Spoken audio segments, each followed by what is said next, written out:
गर्म है, मेरे हाथ की कॉफी के मजे लो। देख लो अब ठीक है ना? शुक्रिया। तुम्हारी भी नींद खराब। अरे नींद को छोड़ो, ये बताओ मुझे इतनी सुबह क्यों बुलाया है? यार मेहमद तुम्हारे सिवा कौन है मेरा? मैं किससे बात कर सकता हूँ खुलकर? अब समझा, यानी कोई खास बात है? हाँ खास बात, मुझे खुद समझ नहीं आता। क्यों, खैरियत? जरूर मुझ में ही कोई कमी है। तुम भी ना यार, बेजार हो गया हूँ, एक ही बात को बार बार दोहराते रहते। क्या गलत कह रहा हूँ मैं? जिस लड़की से भी प्यार करता हूँ वो मुझसे दूर क्यों चली जाती, बताओ? तो फिर बीनू ने तुम्हें क्यों चुना? बीनू का प्यार भी मुझसे कम हो जाएगा। क्यों, क्या उसने भी तुम्हें छोड़ दिया?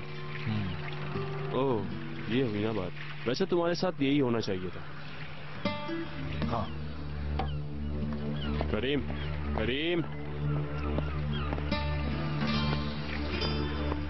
बहुत अफसोस हुआ मुझे।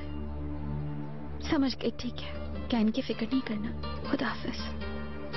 क्या हो गया आपी, कोई मसला है? कैन की दादी उसे लेने के लिए आ रही है, मैं उसे जल्दी से तैयार कर देती हूँ। मैं कर देती हूँ ना आपी। मैं कर दूंगी, तुम अपना काम करो। लेकिन आप लेट हो जाएंगे नहीं, ऑफिस। मैं कह तो चुकी हूँ मुझे नहीं जाना ऑफिस।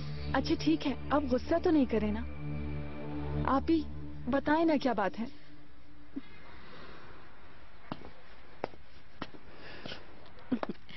हाँ तो कैन साहब, आपको पता है कि आज आप कहाँ जा रहे हैं? कहाँ जाएंगे? दादी के पास। दादी के पास? ये कब जाएंगे? पहले मैं तुम्हारी खबर तो ले लूं, फिर जाओगे तुम यहाँ से। मीनू नहीं करो।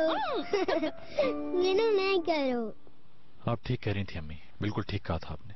ये क्या कह रहे हो बेटा तुम? क्या ठीक कहा था मैंने? शहरजाद ओनर को प्यार करती है। तुम्हें ये बात बहुत पहले ही समझ लेनी चाहिए थी। पहले मुझे ये मालूम नहीं हुआ था कि उन दोनों के दरमियान कोई आ ही नहीं सकता, न मैं न कोई और दूसरा। उन दोनों में इतना प्यार है कि कोई अंदाजा नहीं लगा सकता, कोई नहीं जान सकता। ऐसा क्या हुआ? करीम बेटा तुम इस हाल में किस लिए हो? कल रात आखिर क्या हुआ?